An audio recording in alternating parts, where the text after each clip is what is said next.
नमस्कार, Byju's exam prep IAS Hindi में आप सभी का स्वागत है। और आज हम 6 नवंबर के द हिंदू समाचार पत्र में आए कुछ महत्वपूर्ण समाचारों का विश्लेषण करने वाले हैं। तो आइए शुरू करते हैं आज का समाचार विश्लेषण। सबसे पहले ये जान लेते हैं कि आज के सत्र में हम किन किन विषयों पर चर्चा करने वाले हैं। बाल विवाह को आधार बना करके एक बहुत ही इंपॉर्टेंट न्यूज आया है आज के पेपर में, इस पर हम चर्चा करेंगे। स्नेक बाइट यानी कि सर्पदंश की समस्या जो है भारत में विकराल रूप लेती जा रही है, इसको आधार बना करके जो न्यूज आया है उसकी भी हम यहाँ पर चर्चा करने वाले हैं। सरकार के द्वारा लगातार न्यायालयों में सीलबंद लिफाफे में दस्तावेज दाखिल किए जा रहे हैं और इस समस्या के समाधान के लिए सुप्रीम कोर्ट ने कुछ बहुत ही महत्वपूर्ण दिशा निर्देश जारी किए हैं, उसकी भी हम यहाँ पे चर्चा करेंगे। मनरेगा से जुड़ा हुआ जो न्यूज है उसको भी हम यहाँ पर देखने वाले हैं और सरकार के द्वारा चीनी के निर्यात की जो अनुमति दी गई है इस न्यूज को भी हम यहाँ पर देखेंगे। इसके अलावा सबसे अंतिम में इन विषयों पर आधारित मुख्य परीक्षा के अभ्यास प्रश्नों पर भी हम चर्चा करने वाले हैं। तो आइए शुरू करते हैं आज के इस सत्र को। आज के पेपर के पेज नंबर 12 पर एक न्यूज आया जिसका शीर्षक है how India is planning to end child marriage. बहुत ही इंपॉर्टेंट टॉपिक है ये और ये टॉपिक समान अध्ययन 2 से जुड़ा हुआ है। आप सभी जानते होंगे कि चाइल्ड मैरिज यानी कि बाल विवाह हमेशा से ही इंपॉर्टेंट टॉपिक रहा है, बार बार मेंस में इससे क्वेश्चन पूछे जाते रहे हैं और इस लिहाज से देखा जाए तो इसमें जो दी गई बातें हैं वो आपके लिए काफ़ी इंपॉर्टेंट हैं। कुछ इंपॉर्टेंट डेटाज यहाँ पर दिए गए हैं जो कि आपको नोट डाउन कर लेने हैं।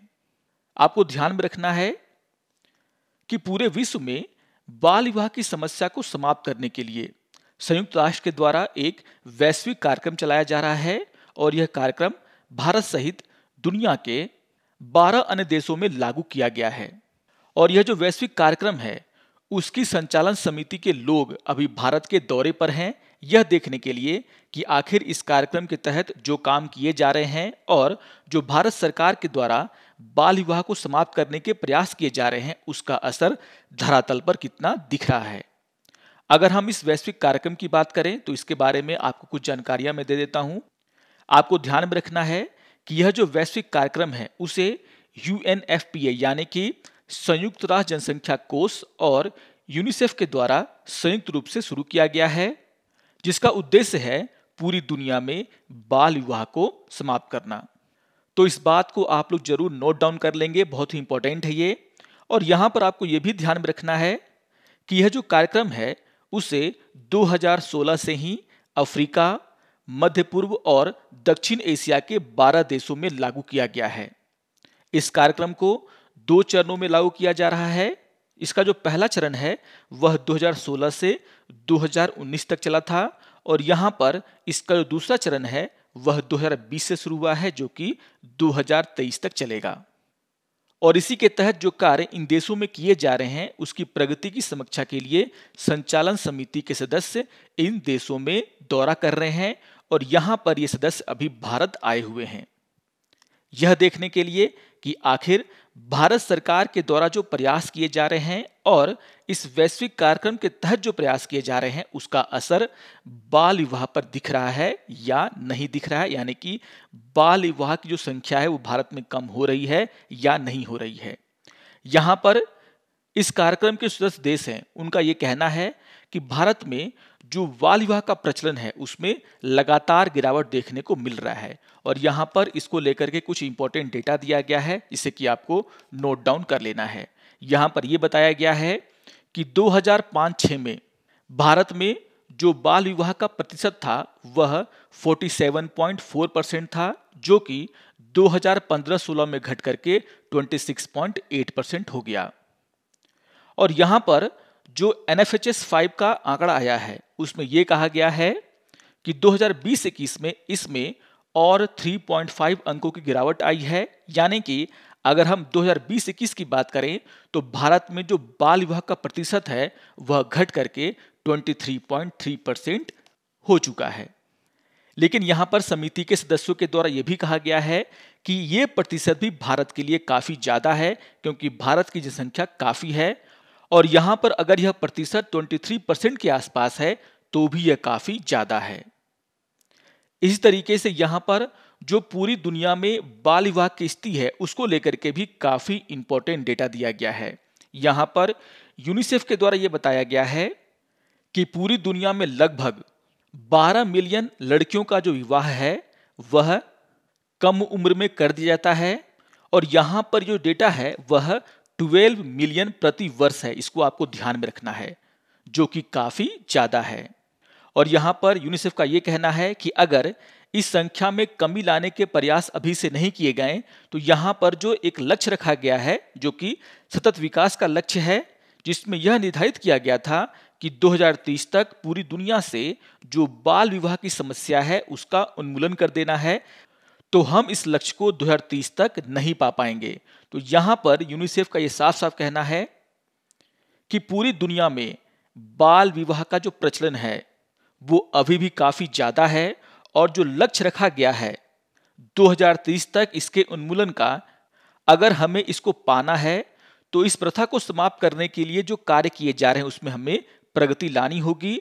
नहीं तो यहाँ पर यूनिसेफ का ये कहना है कि अगर इसी तरीके से बाल विवाह होते रहें तो 2030 तक लगभग 150 मिलियन से अधिक लड़कियां ऐसी होंगी जिनकी शादियां जो हैं 18 साल से कम उम्र में की जा चुकी होगी।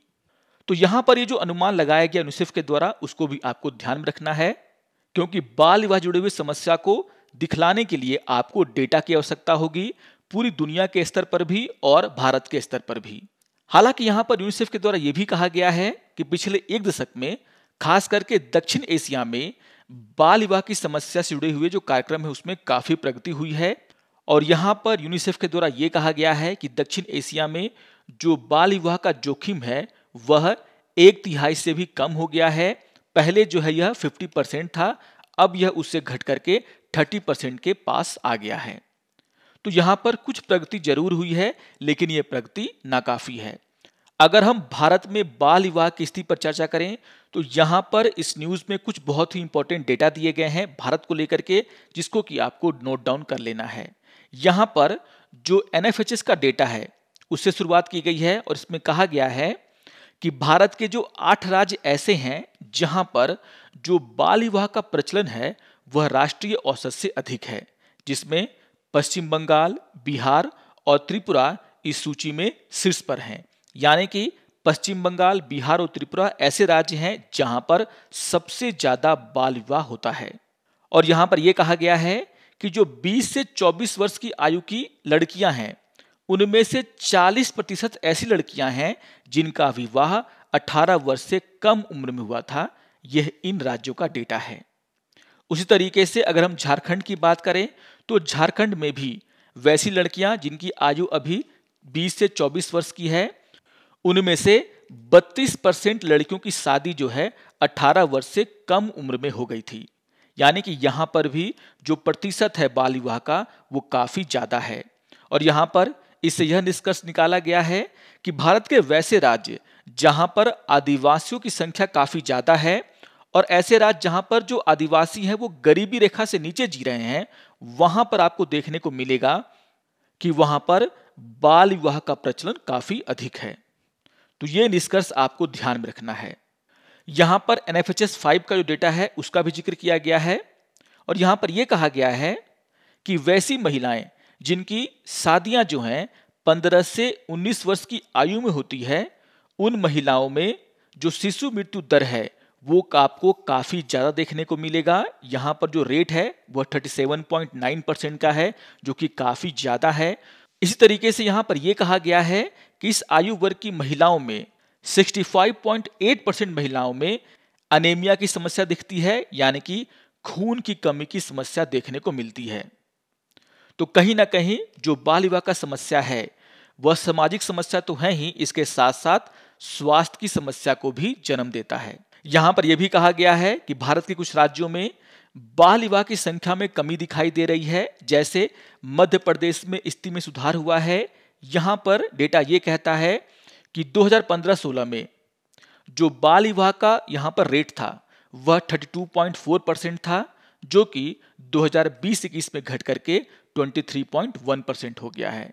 उस तरीके से राजस्थान में भी बाल विवाह की संख्या में काफी कमी देखने को मिल रही है और हरियाणा में भी बाल विवाह की संख्या में कमी आया है। यहां पर यह भी निष्कर्ष दिया गया है कि वैसे राज्य जहां पर जो शिक्षा का स्तर है वो काफी अच्छा है, या फिर वैसे राज्य जहां पर स्वास्थ्य और सामाजिक सूचकांक काफी अच्छा है, वहां पर आपको देखने को मिलेगा कि जो बाल विवाह की समस्या है वो काफी कम है।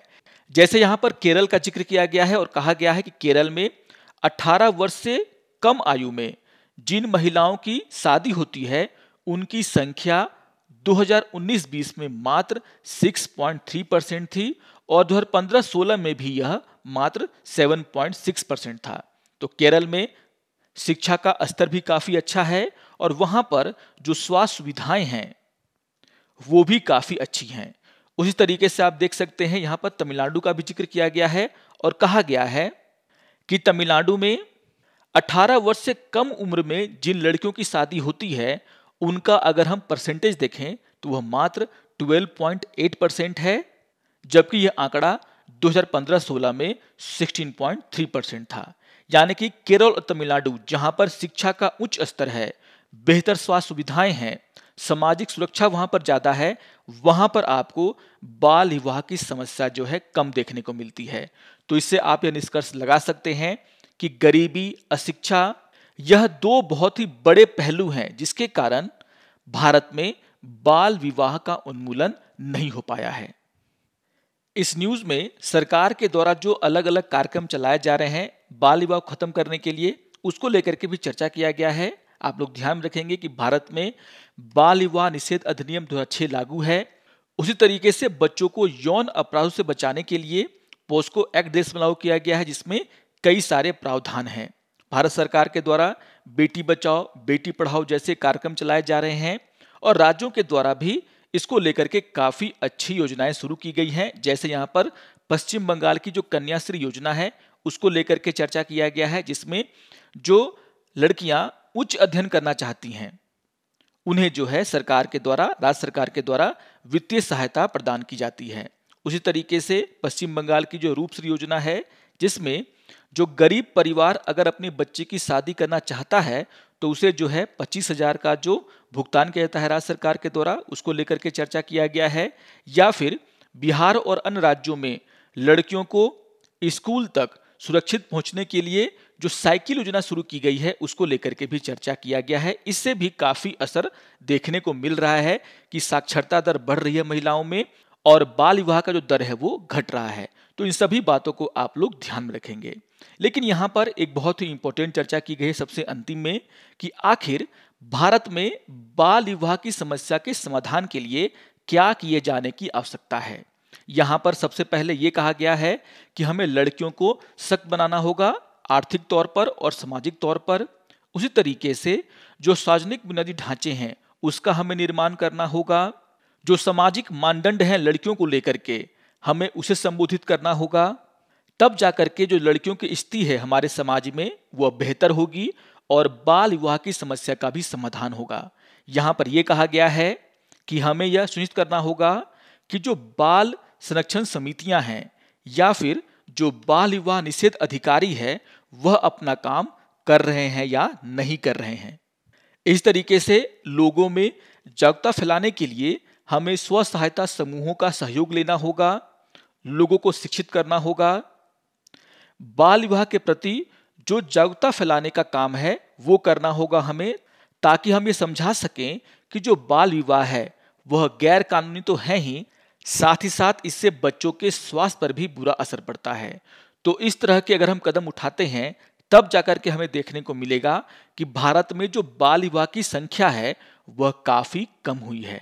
तो काफी इंपॉर्टेंट न्यूज है ये और इसमें जो डेटा दिया गया है उसका उपयोग आपको करना है जब आपके सामने इस तरह के क्वेश्चन आएंगे कि आखिर भारत में बाल विवाह का जो संख्या है वह कितना है या कम क्यों नहीं हो रहा है, या फिर क्या उपाय किए जाने की आवश्यकता है बाल विवाह की समस्या को खत्म करने के लिए। तो काफी इंपॉर्टेंट न्यूज है ये, इसको आप लोग जरूर रिवाइज करेंगे। आइए एक और इंपॉर्टेंट न्यूज पर हम यहाँ पे चर्चा कर लेते हैं। आज के पेपर के पेज नंबर 11 पर एक न्यूज आया जिसका शीर्षक है over 64,000 people in India die of snake bite each year. और ये टॉपिक समान अध्ययन 2 स्वास्थ्य से जुड़ा हुआ है। काफी इंपॉर्टेंट न्यूज है ये। जो स्नेक बाइट की समस्या है यानी कि जो सर्पदंश की समस्या है उसको लेकर के काफी कम चर्चा होती है, लेकिन ये काफी बड़ी समस्या है भारत में। और यहाँ पर जो एक स्टडी किया गया है उसके हवाले से ये कहा गया है कि भारत में जो स्नेक बाइट की समस्या है वह अब एक सार्वजनिक स्वास्थ्य समस्या बन गया है। आप ये देख सकते हैं यहाँ पर क्या कहा गया है कि लगभग 64,000 लोग स्नेक बाइट से मरते हैं हर साल भारत में। तो इसी से आप अंदाजा लगा सकते हैं कि यह कितनी बड़ी समस्या बन गया है भारत में। और यहाँ पर यह कहा जा रहा है कि भारत सहित जो अन्य निम्न और मध्य आय वाले देश हैं वहां पर भी यह एक बहुत बड़ी समस्या बनकर के उभरा है, जिसकी चर्चा काफी कम होती है। तो एग्जाम पॉइंट ऑफ व्यू से भी देखा जाए तो यह टॉपिक काफी इंपॉर्टेंट है। और यहां पर यह कहा जा रहा है कि स्नेक बाइट यानी कि सर्पदंश से होने वाली जो मौतें हैं पूरे दुनिया में, उसको लेकर के अभी तक सही आंकड़ा सामने नहीं आया है। हालांकि एक अध्ययन जिसे कि नेचर कम्युनिकेशंस में प्रकाशित किया गया है उसमें यह अनुमान लगाया गया है कि वैश्विक स्तर पर जो स्नेक बाइट से होने वाली मौतें हैं, लगभग यहां पर यह कहा गया है कि 78,600 मौतों में से लगभग 64,100 मौतें जो हैं वह भारत में होती हैं। यानी कि अगर हम परसेंटेज से देखें तो लगभग 80% जो मामले हैं सर्पदंश के और उनसे होने वाली जो मौतें हैं वह जो है भारत में हो रही हैं, जो कि एक बहुत इंपॉर्टेंट डेटा है। और इसीलिए सरकार को भी इस बात पर ध्यान देने की आवश्यकता है कि जो मौतें इतने बड़े पैमाने पर हो रही हैं स्नेक बाइट के कारण, उसे किस तरीके से कम किया जा सके। आपको यह भी ध्यान में रखना है कि स्नेक बाइट की समस्या है उसको लेकर के यह लक्ष्य रखा गया है कि 2030 तक जो है जितने भी मामले स्नेक बाइट के होते हैं, सर्पदंश के होते हैं, हम उनको आधा कर लेंगे। यहां पर जो अध्ययन है उसमें यह कहा गया है कि जो वैश्विक लक्ष्य है उसके पूरा होने की कोई भी संभावना नहीं है, क्योंकि जिन देशों में यह समस्या बड़ी है वहां पर इसको लेकर के काफी कम चर्चाएं होती हैं। अगर हम भारत की बात करें तो यहां पर यह कहा गया है कि भारत में उत्तर प्रदेश में सर्पदंश से सबसे ज्यादा मौतें हुई हैं एक साल में। इसके बाद जो है मध्य प्रदेश और राजस्थान का नंबर आता है। तो इस डेटा को आप लोग जरूर नोट डाउन करेंगे कि आखिर भारत में जो भी स्नेक बाइट के कारण मौतें होती हैं उसमें कौन सा स्टेट नंबर 1, 2 और 3 पोजीशन में है। अगर हम यहां पर दिए गए इंपॉर्टेंट डेटा की बात करें तो यहां पर यह कहा गया है कि भारत में जो प्रति 1 लाख व्यक्तियों पर स्नेक बाइट के कारण जो मौतें होती हैं, अगर हम उसका रेट देखें तो यहां पर जो रेट है वह 4 पर 1 लाख पर्सन है, जो कि काफी अधिक है। यानी कि प्रति 1 लाख व्यक्तियों में 4 व्यक्तियों की मृत्यु जो है वह सांप के काटने के कारण हो रही है। अगर हम भारत से ज्यादा रेट की बात करें तो बस एक ही देश है, वह देश है सोमालिया, इसको याद रखिएगा, जहां पर जो रेट है वह 4.5 है प्रति 1 लाख आबादी पर, जो कि भारत से थोड़ा बहुत ज्यादा है। तो ये दोनों डेटा को आप लोग नोट डाउन करेंगे। जैसे यहां पर यह कहा गया है कि भारत में वैसे राज्य जहां पर प्रति 1 लाख आबादी पर स्नेक बाइट के कारण मरने वालों की जो प्रतिशत है वो ज्यादा है, उसमें जो है छत्तीसगढ़ शामिल है। छत्तीसगढ़ में यह रेट 6.5% है, उत्तर प्रदेश में यह रेट 6% है और राजस्थान में यह रेट 5.8% है। तो इससे आप समझ सकते हैं कि भारत में काफी ज्यादा संख्या में सांप के काटने के कारण लोगों की मौतें होती हैं। लेकिन यहां पर इस न्यूज में यही बताने का प्रयास किया गया है कि इतनी अधिक मौत होने के बावजूद भारत में स्नेक बाइट को लेकर के कोई भी राष्ट्रीय रणनीति नहीं है और इसको लेकर के कोई डेटा भी जो है जो कि सटीक हो वो भी भारत के पास नहीं है। अब जाकर के सांप काटने की समस्या है उसको लेकर के राष्ट्रीय स्तर पर चर्चा शुरू हुआ है और यहां पर यह कहा गया है कि भारतीय आयुर्विज्ञान अनुसंधान परिषद के द्वारा इस बात का पता लगाने के लिए कि स्नेक बाइट से जो नुकसान हो रहा है स्वास्थ्य को, उसका जो है क्या असर पड़ रहा है, उसको लेकर के एक राष्ट्रीय सर्वेक्षण शुरू किया गया है। लेकिन यहां पर इस न्यूज में यह बताया गया है कि भारत में जो स्नेक बाइट की समस्या है उसको रोकने के लिए जो है राष्ट्रीय स्तर पर सिर्फ जागरूकता फैलाने से जो है काम नहीं बनेगा, बल्कि हमें सर्पदंश की समस्या को रोकथाम करने के लिए हमारी जो स्वास्थ्य प्रणाली है उसको मजबूत करना होगा और इसको लेकर के हमें एक राष्ट्रीय रणनीति बनानी होगी। क्योंकि यहाँ पर यह कहा जा रहा है कि भारत में जिस पैमाने पर स्नेक बाइट से मौतें हो रही हैं उसमें बहुत सारे कारण शामिल हैं। जिस तरीके से हम जंगल का सफाया कर रहे हैं और मानवों का जो हस्तक्षेप है वह जंगलों में बढ़ा है, वह एक बहुत बड़ा कारण है। इसके अलावा भारत में जो सामाजिक, सांस्कृतिक और धार्मिक पहलू है सांपों को लेकर के, उसके कारण भी बहुत सारे लोगों की मौतें होती हैं सांप के काटने के कारण। और इसको लेकर के हमें जागरूकता तो फैलानी ही होगी, लेकिन इसके साथ साथ हमें इसके रोकथाम के लिए हमारी स्वास्थ्य प्रणाली है उसको भी ठीक करना होगा, तभी जाकर के इस समस्या का समाधान भारत में निकल सकता है। तो यहाँ पर जो स्नेक बाइट की समस्या है उसको लेकर के जो डेटा दिया गया है उसको आपको ध्यान में रखना है और जो उपाय सुझाए गए हैं उसको रोकने के लिए उसको भी आपको ध्यान में रखना है। यहाँ पर जो बातें कही गई उसमें यह कहा गया है कि स्नेक बाइट से सबसे ज्यादा प्रभावित गांव के लोग होते हैं और जो लोग मरते हैं वह इसलिए मरते हैं क्योंकि आसपास की जो स्वास्थ्य सुविधाएं हैं वहां पर सर्पदंश से बचाने वाली जो मेडिसिन होती हैं उसकी कमी होती है। यानी कि हमें अपनी प्राथमिक स्वास्थ्य सुविधाओं को जो है बढ़ाना होगा, तभी जाकर के जो मौतें हो रही हैं उसे हम कम कर सकते हैं। तो बहुत ही इंपॉर्टेंट न्यूज है ये, इसको भी आप लोग जरूर ध्यान से पढ़ेंगे। आइए एक और न्यूज की हम यहाँ पे चर्चा कर लेते हैं। आज के पेपर के पेज नंबर 7 पर एक न्यूज आया जिसका शीर्षक है redact sensitive portion, SC gives a way out of sealed cover affidavit, और ये टॉपिक समान अध्ययन 2 से जुड़ा हुआ है। जैसा कि आप सभी जानते हैं कि आजकल सरकारों के द्वारा न्यायालयों में जो एफिडेविट दाखिल किए जा रहे हैं उसमें से अधिकतर जो एफिडेविट हैं वह सील्ड कवर में होते हैं, इस नाम पर कि इसमें जो जानकारी है वह राष्ट्रीय सुरक्षा के लिए काफी जरूरी है, सेंसिटिव है और इसे हम जो ओपनली जो है यूज नहीं कर सकते। तो यह एक बहुत बड़ी समस्या बनकर के उभरा है और इसको लेकर के सुप्रीम कोर्ट काफी कुछ कहा है उसने पहले भी, लेकिन यहां पर सुप्रीम कोर्ट ने यह कहा है कि जिस तरीके से सरकारों के द्वारा सील बंद लिफाफे में नियमित रूप से दस्तावेज न्यायालय के सामने दाखिल किए जा रहे हैं और इसका विरोध बचाव पक्ष के द्वारा लगातार किया जा रहा है, इससे अगर हमें बाहर निकलना है तो यहां पर एक तरीका जो है सुप्रीम कोर्ट ने सुझाया है। और सुप्रीम कोर्ट का यह कहना है कि सरकार के द्वारा जो दस्तावेज दाखिल किए जाते हैं न्यायालयों में, अगर उसमें राष्ट्रीय सुरक्षा जुड़ा हुआ कोई भी संवेदनशील जानकारी है तो यहां पर सरकार क्या कर सकती है, सरकार जो है उस संवेदनशील जानकारी को संशोधित कर सकती है जिससे वह जानकारी दिखे नहीं, और बाकी की जो जानकारियां हैं यानी कि जो अन्य जानकारियां हैं वह याचिकाकर्ताओं को दिखाया जा सकता है।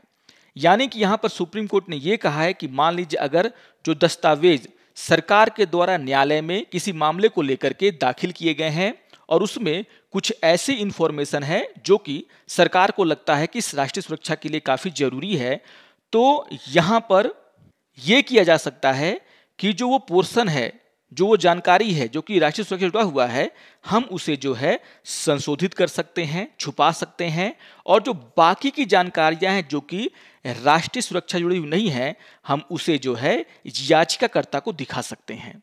और यहां पर सुप्रीम कोर्ट का यह कहना है कि ऐसा करने से जो सरकार का पक्ष है कि यह जो जानकारी है वह राष्ट्रीय सुरक्षा जुड़ा हुआ है, उसे जो है ओपनली हम नहीं दिखा सकते, उसका भी मान रह जाएगा। और जो याचिकाकर्ताएं हैं जो ये कहते हैं कि उन्हें जो है जानने का अधिकार है कि आखिर इस केस में सरकार के द्वारा कौन सी जानकारी कोर्ट में दाखिल की गई है, तो ये जो जानने का अधिकार है याचिकाकर्ता का, उसका भी यहां पर सम्मान हो पाएगा। यानी कि जो याचिकाकर्ता है उसकी चिंता है वो भी यहां पर दूर हो जाएगी और जो सरकार की चिंता है राष्ट्रीय सुरक्षा को लेकर के वो भी यहां पर दूर हो जाएगा। तो यहां पर यह सुझाव जो है सुप्रीम कोर्ट के द्वारा दिया गया है इस मामले को सुलझाने के लिए। आप सभी को ध्यान में रखना है कि यह जो मामला जिसमें सुप्रीम कोर्ट ने ये बातें कही हैं वह केरल में स्थित जो एक मीडिया है जिसका नाम है वन टीवी चैनल, उससे जुड़ा हुआ है। आपको ध्यान में रखना है कि सरकार के द्वारा इस टीवी चैनल के प्रसारण पर प्रतिबंध लगा दिया गया था और यहाँ पर जो कारण दिए गए थे वह राष्ट्रीय सुरक्षा और सार्वजनिक व्यवस्था का नाम लेकर के इस पर जो है प्रतिबंध लगाया गया था। इसके अलावा सरकार ने कोई भी जानकारी यहाँ पर नहीं दिया था। अब यहाँ पर जो मीडिया चैनल है उसने जो है यह जो मामला है वो सुप्रीम कोर्ट में वो लेके गया और यहाँ पर इस मीडिया चैनल का ये कहना था कि जो भी बातें यहाँ पर सरकार के द्वारा सुप्रीम कोर्ट के समक्ष रखी गई हैं उसे जानने का अधिकार उसके पास है, क्योंकि यहाँ पर अगर ऐसा नहीं होता है तो कहीं ना कहीं सरकार जो है न्यायाधीशों पर एक तरीके से दबाव बना रही है कि जो सरकार कह रही है उसे वो मान लें, जो कि कहीं ना कहीं नेचुरल जस्टिस के खिलाफ है। और इसी को ध्यान में रखते हुए यहाँ पर सुप्रीम कोर्ट ने ये टिप्पणियां की हैं। आपको ध्यान में रखना है कि पहले भी सुप्रीम कोर्ट ने जो सीलबंद लिफाफे में जानकारियां सरकार के द्वारा न्यायालय में प्रस्तुत की जा रही हैं उसको लेकर के काफी सख्त रूप जो है अपना चुकी है। आपको ध्यान में रखना है कि मई 2022 में ही एसपी वेलुमणि मामले में सुप्रीम कोर्ट ने मद्रास उच्च न्यायालय के एक फैसले की आलोचना की थी, जिसमें मद्रास उच्च न्यायालय ने क्या किया था कि राज्य के द्वारा जो सीलबंद लिफाफे में जानकारी प्रस्तुत की गई थी उसे जो है सीलबंद लिफाफे में रखने की अनुमति दी थी उसने, यानी कि सरकार ने क्या जानकारी यहां पर जमा किया है उसे जो है कोर्ट के द्वारा सार्वजनिक नहीं किया गया था, याचिकाकर्ता को भी नहीं दिखाया गया था और इसकी आलोचना जो है सुप्रीम कोर्ट ने की थी इस मामले में। उसी तरीके से अनुराधा भसीन बनाम भारत संघ का जो मामला था उसमें सुप्रीम कोर्ट ने यह कहा था कि मान लीजिए कोई सरकारी रिकॉर्ड है जो कि काफी संवेदनशील है तो उसे जो है सार्वजनिक नहीं करने का अधिकार दिया जा सकता है, लेकिन यह कानून के तहत उचित होना चाहिए, मनमाना नहीं होना चाहिए।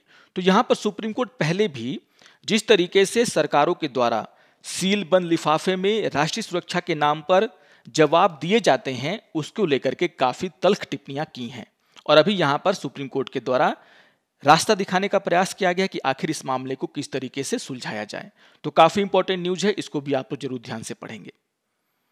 आइए एक और न्यूज को हम यहां पर देख लेते हैं। आज के पेपर के पेज नंबर 5 पर एक न्यूज आया जिसका शीर्षक है central government lift work restriction under MNREGA for Kerala. अब ये मामला क्या है आपको ध्यान में रखना है कि ये टॉपिक है वो समान अध्ययन 3 से जुड़ा हुआ है और ये मामला क्या है, इस मामले को अगर हम जाने तो आपको ध्यान में रखना है कि केंद्र सरकार ने जुलाई में एक आदेश जारी किया था जिसमें यह कहा गया था राज्यों को कि मान लीजिए मनरेगा के तहत एक ग्राम पंचायत में एक साथ 20 काम हो रहे हैं तो यहां पर उस ग्राम पंचायत में कोई नया काम जो है शुरू नहीं किया जा सकता, जिसको लेकर के यहां पर केरल के द्वारा लगातार इसका विरोध किया जा रहा था। यहां पर केरल का यह कहना था कि मनरेगा के तहत अगर यह रिस्ट्रिक्शन लगाया जाता है तो कहीं ना कहीं कोविड-19 के बाद जिस तरीके से ग्रामीण इलाकों में रोजगार का संकट उत्पन्न हुआ है, ग्रामीण अर्थव्यवस्था प्रभावित हुई है, उसको सुधारने का जो प्रयास किया जा रहा है उसको बहुत बड़ा झटका लग सकता है।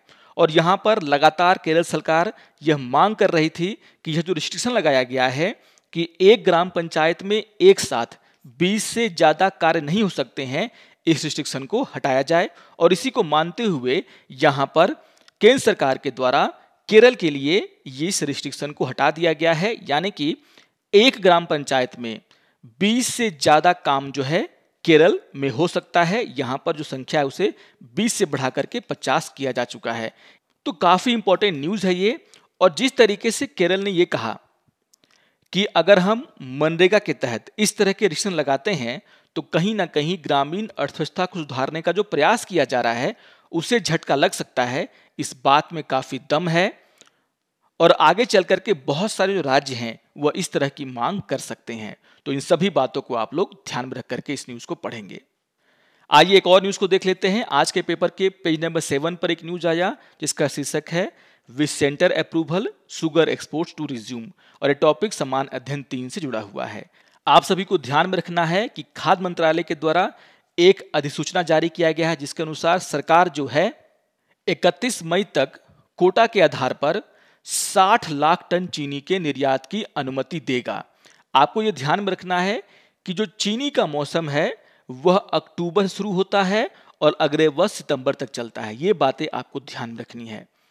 और यहाँ पर सरकार जो है अब इस चीनी के मौसम में, जो कि अभी शुरू हो चुका है, उसमें जो है अभी के डेटा के अनुसार 60 लाख टन चीनी के निर्यात की अनुमति दे सकता है। यहाँ पर आपको ध्यान में रखना है कि 2021-22 के जो सीजन था चीनी का, उसके दौरान भारत में जो चीनी का उत्पादन है वह 35.92 मिलियन टन था और जो 3 सबसे बड़े चीनी उत्पादक राज्य थे वे थे महाराष्ट्र, उत्तर प्रदेश और कर्नाटक।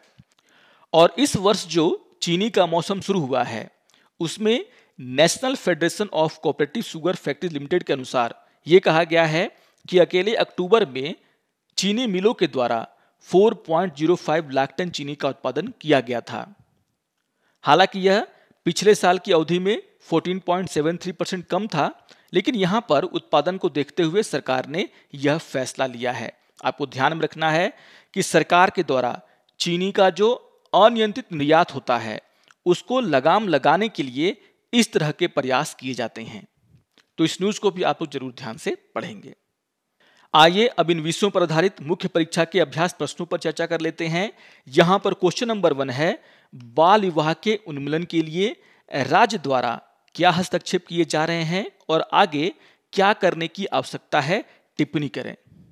तो बहुत ही इंपॉर्टेंट क्वेश्चन है ये, और यहां पर आपको सबसे पहले यह समझाने की आवश्यकता है कि आखिर भारत में जो बाल विवाह की समस्या है वो कितनी गंभीर है। बहुत सारे डेटा मैंने आपको दिए हैं, आप उसका उपयोग करें। आप यह समझाने का प्रयास करें कि आखिर किन किन राज्यों में बाल विवाह की समस्या अधिक है और किन राज्यों में बाल विवाह की समस्या कम है, इसके कारण क्या हैं।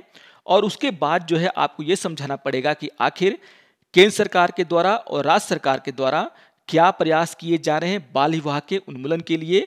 जो योजनाएं चलाई जा रही हैं आप उसका यहाँ पर उपयोग कर सकते हैं और आगे की राह क्या होगी उसमें आप जो अपने सुझाव है वो यहाँ पर दे सकते हैं।